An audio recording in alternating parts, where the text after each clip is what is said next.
34. Today I'm going to be talking about Hanon. Hanon exercises are used quite thoroughly, like famously, throughout the world. So many people use them as a technical exercise, and I thought I'd give my little opinion on it. So the Hanon method was, I guess you couldn't really call it a method, it's sort of like a technical exercise book. I actually have it right here. It's called Hanon, the Virtuoso Pianist in 60 Exercises. Or the piano, as if pianist wasn't really enough, right? Anyway, Charles Louis Hanon was born in 1819 and he died in 1900.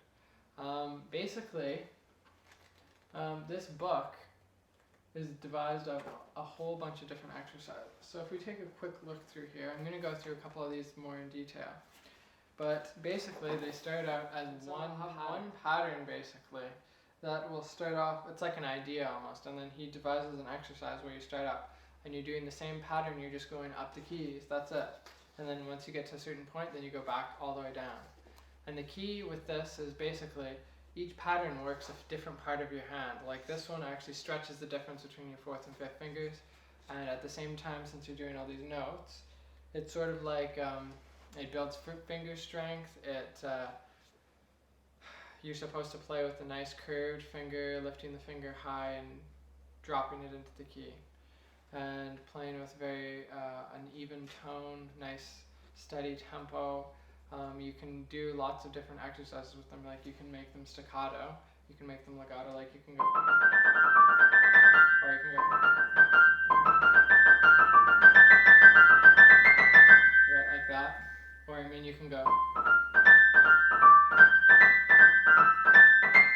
like you can do rhythms and all those other fun things that aren't in the book, and then you can go to like another key, like, I don't know, just like that, you can go to another key and do all the different keys. So that's one thing you can do for all these exercises. Now each one of these, basically this whole book here emphasizes a single sort of belief, you could call it. It's called the finger-centric belief. It's the belief basically that piano is a finger instrument and that we need to train our fingers to become strong so that they can play anything that comes up in a passage. That's basically what this is all about. It's about training your fingers so that they're strong and that they can handle anything that would ever get thrown at them. Strong, flexible, even. And probably the biggest thing that I should definitely not leave out is Hanon is the belief that all fingers should be equal, because our thumbs and our two and three finger, we don't use them as much. I mean, we use them way more than the fourth and fifth fingers. Like how often do you ever see yourself buttoning up your coat with your first finger, your thumb and your fourth finger, right? Just doesn't happen. It's usually your third finger or your second finger, right? Now what happens is these ones become weaker. So Hanon basically is the belief that even though these fingers are smaller, they should be just as strong, and that all fingers should be equal in all hands. So your left hand and your right hand are doing exactly the same number of notes in the same pattern for each hand. So it's pretty crazy, like the way they've done it. So it's giving complete equalness basically to the book. Now that's called the finger-centric technique. My laptop was just about to go off and I didn't really want it to do that. Anyway, okay. So the Hanon exercise basically is like this huge jumungo work that makes sure that you could cover everything that you could possibly ever have to do. Like here there's tremolos, and you've got like octaves going on here. Just like tons and tons and tons of stuff. Just like this. And that. I love how every time I do it, I do it in a different way of showing. But anyway, it goes through all these different things. Here they're doing like chromatic scales, and they're doing rhythms, and, well, not really rhythms, but anyway, they're doing a whole bunch of sorts of different patterns.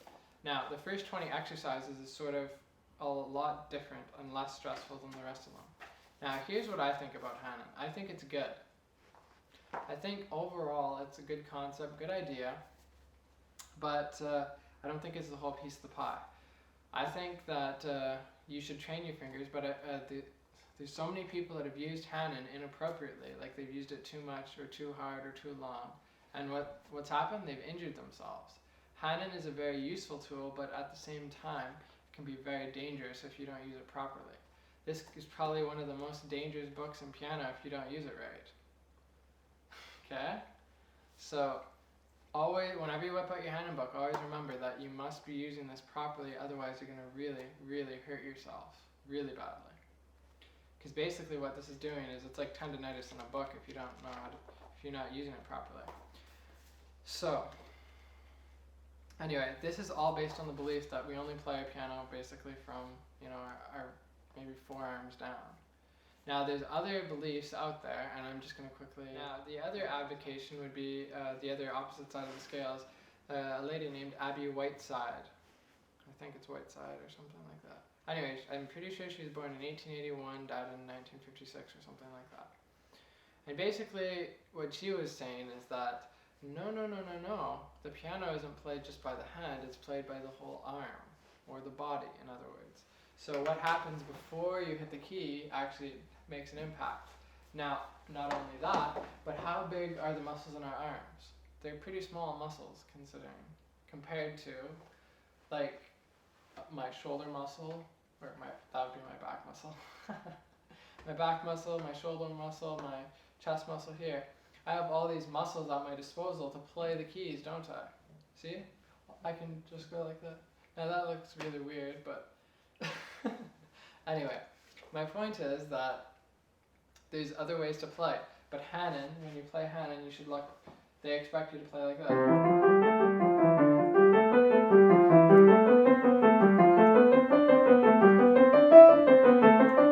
Notice how my arms are not moving?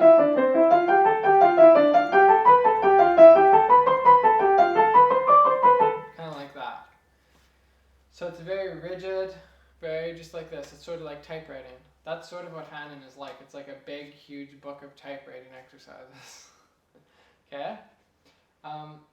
So it's very useful because you do need finger technique, because your whole body, there are your hands, and you do play the piano with your fingers. But it just so happens to be the last part of your finger, and it's your body, and it's very small. It's not exactly huge or anything.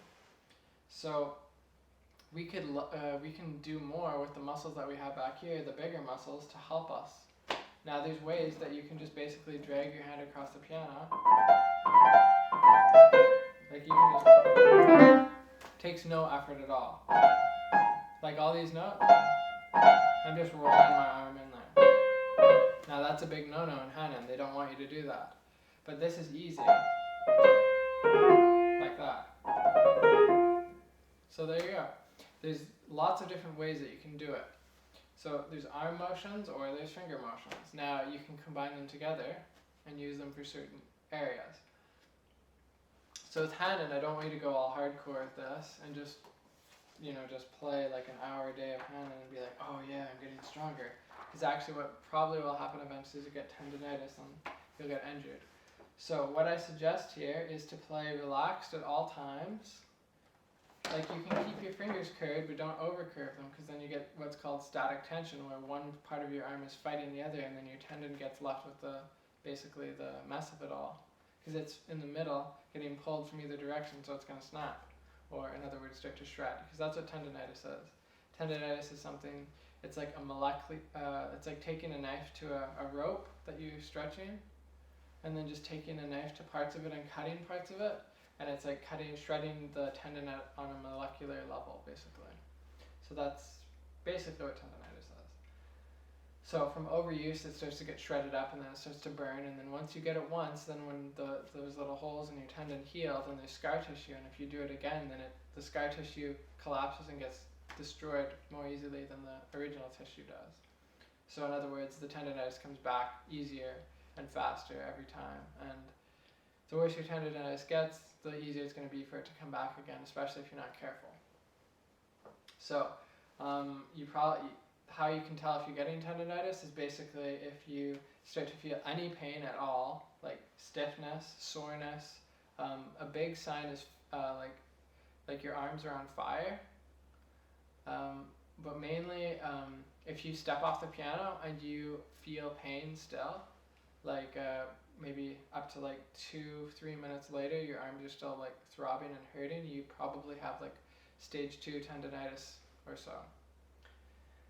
And then if it's like hurting like into the night, then it's like stage 3 or stage 4-ish, somewhere around there. Stage 4 is the last stage, although I'm not a doctor, but I do know a little bit about it. I'm not like a professional or anything on that. I'm not a Dr. Andrew yet. Okay. Anyway, so there's the finger centric basically, and then there's the arm movement. So I advocate using fingers when you have to and use arm when you can. Okay? Because fingers, they take a lot more power to use, and arms, I mean, you can just play all relaxed and just play around the piano, and it's just really lovely. So if you can get away with that, go for it. Usually when you have to use fingers, is if it's like out of order, right? Like something that you couldn't do with your arm naturally. Like you can just move your hand to do this, or like you can do that with your arm. But say it's something that you just physically can't do with your arm, then you will just have to do your fingers with it. Anyway, so when you do curve your fingers, make sure you don't curve them like this. Curve them just shake your hands out, see how they land, just like a ragdoll, and then place them on the piano, and then play away. Okay?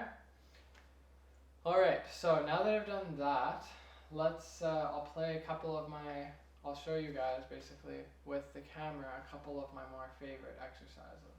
Alright, and I'll explain what they do.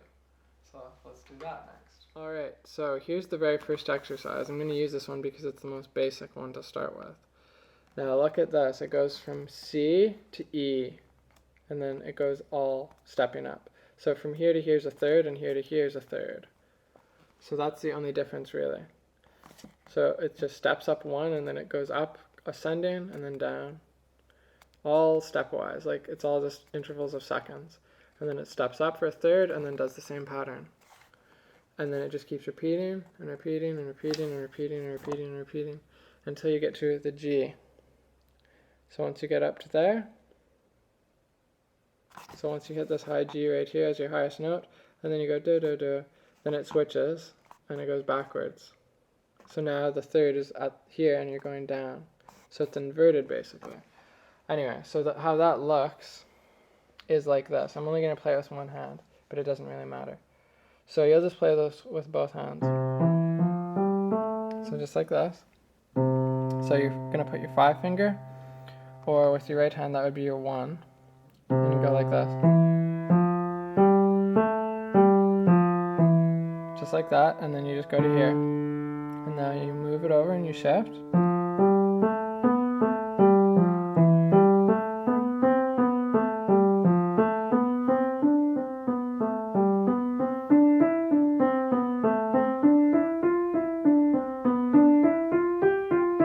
Now say that was the G, but it's actually this one up here. Like you go 2 G's up. Oh, never mind, I don't think you do. How many G's do you go up? Oh, you go 2 G's up. Okay, so it was 2. Now you do this. As you're shifting, then you go.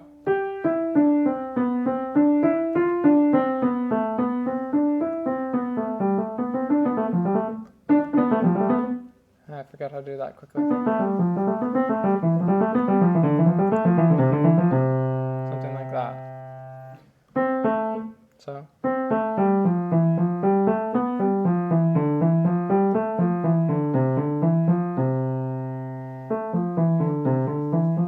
Man, I can hardly wait until I can start practicing again.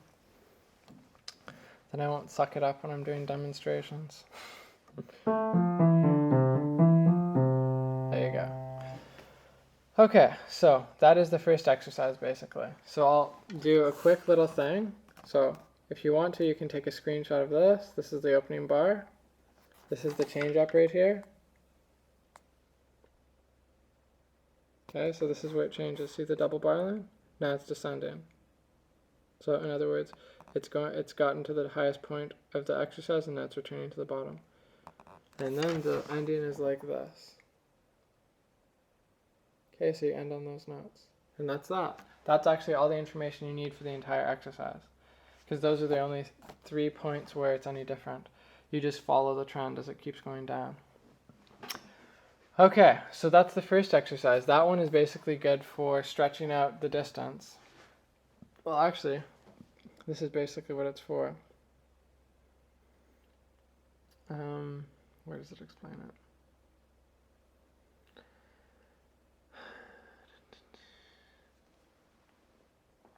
Basically, see these numbers here? So it's 3 and 4. That tells you what the exercise is basically working, which finger numbers. So it's your third finger and your fourth finger that it's working. Okay, so this next exercise, let's switch hands and I'll do it with my right hand this time, just for the funness of it all. Okay, so how this goes, here's the first frame. Now notice how this is quite a bit different. So it's going to start with 1, 2, and then 5, 4, 3, 4, 3, 2. So it goes like this. So we start on C again, and it goes like this. Just like that to start off with. And then, so. So you can think of these two going up to here, and then just 3 down. And then just go up here, and then down 3 again. That's it.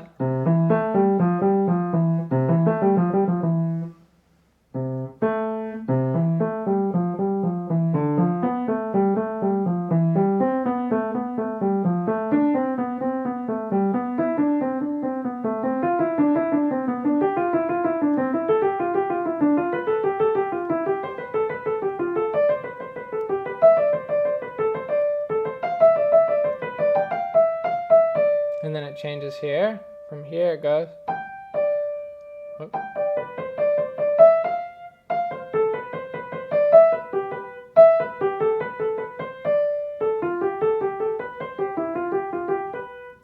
Oh man, I'm really bad at these now. Wow. Oh, nose is itchy. Okay. Okay, anyway. Anyway, when it goes down to the end here, then we get down to the end, like this, and it goes. So in slow motion it goes.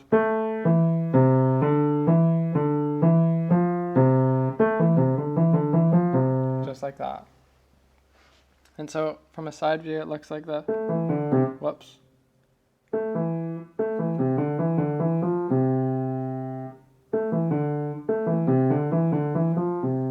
Okay, so my fingers aren't super curved.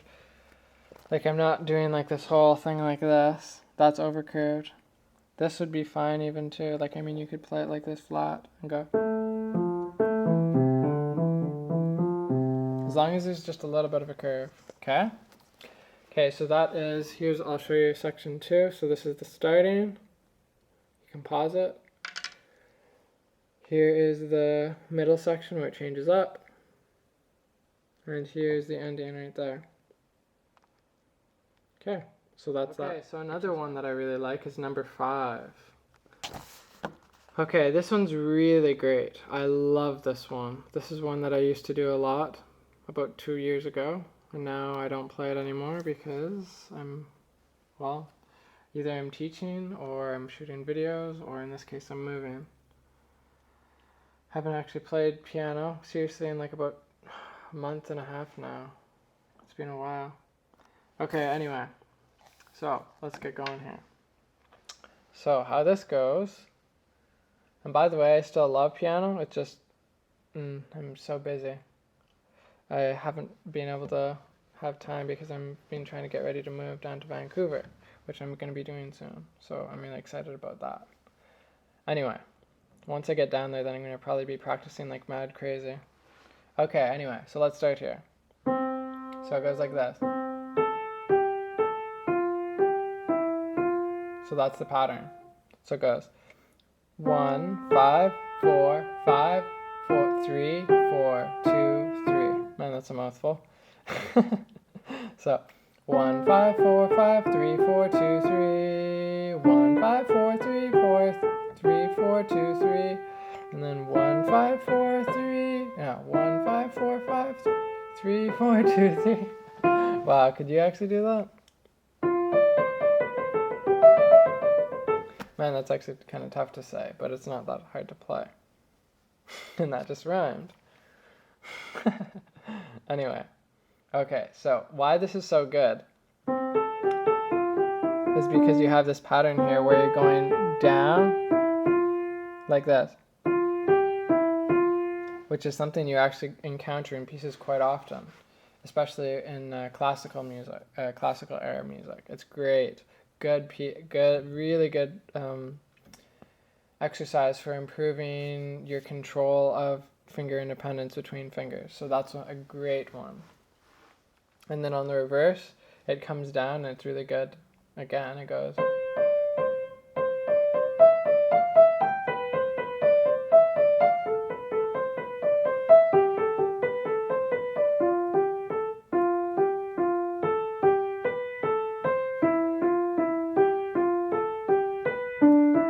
So it's 1, 2, 1, 3, 2, 4, 3, 5, and like that. And then the ending goes like this. No.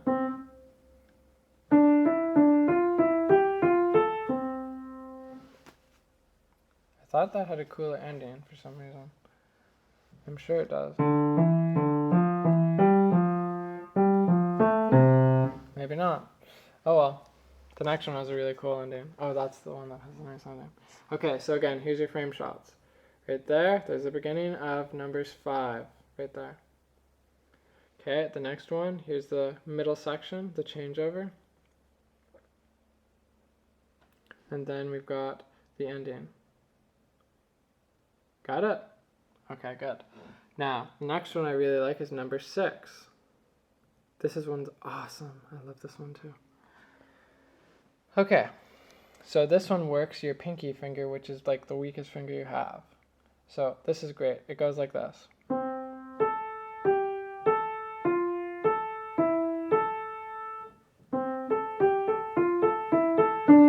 then you put your thumb here. Just like that. So it does.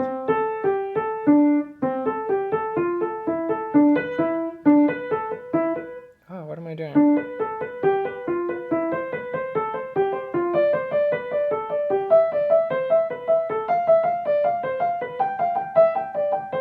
Now the reverse goes like this.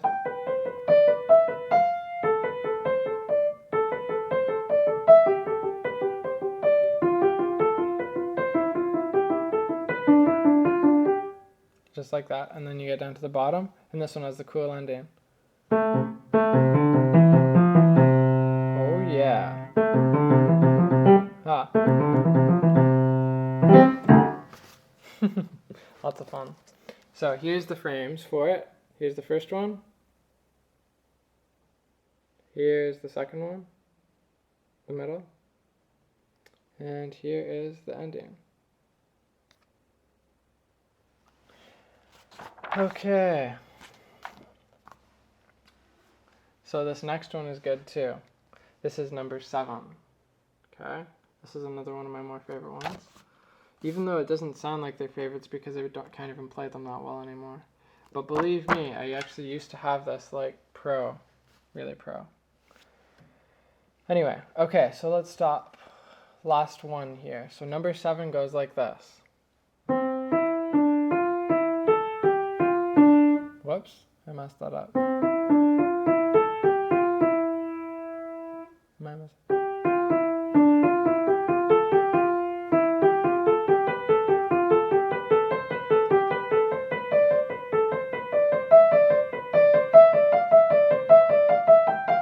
And then when you get to the top here, then it goes.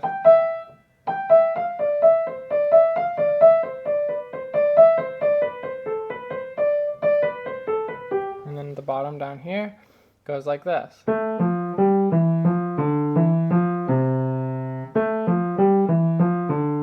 Whoops.